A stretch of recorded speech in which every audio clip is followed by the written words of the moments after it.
আমি দিলেই তোর খাবার, আমি দিলেই খাবারটা রান্না হয়, আমি দিলেই খাবারটা হাতে ওঠে, আমি শক্তি দিলেই তো মুখে যায়, আমি ডুব গিলার ক্ষমতা দিলেই তো তুই ডুব গিলতে পারিস। ওই খাবারটা পেটে গিয়ে আমি আল্লাহ হজম করাইলে তো হজম হয়, না হয়তো বদ হজম হয়ে সারা দিনের কান্না হয়ে যায়।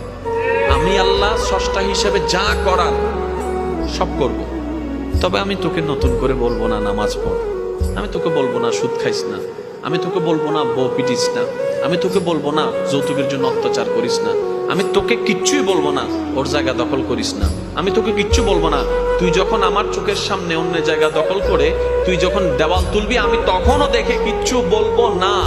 তুই বিয়ের আগে অবৈধ সম্পর্ক কর, আমি দেখবো, তারপর কিচ্ছু বলবো না।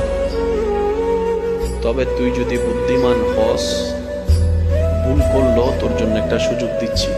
আল্লাহ কি সুযোগ?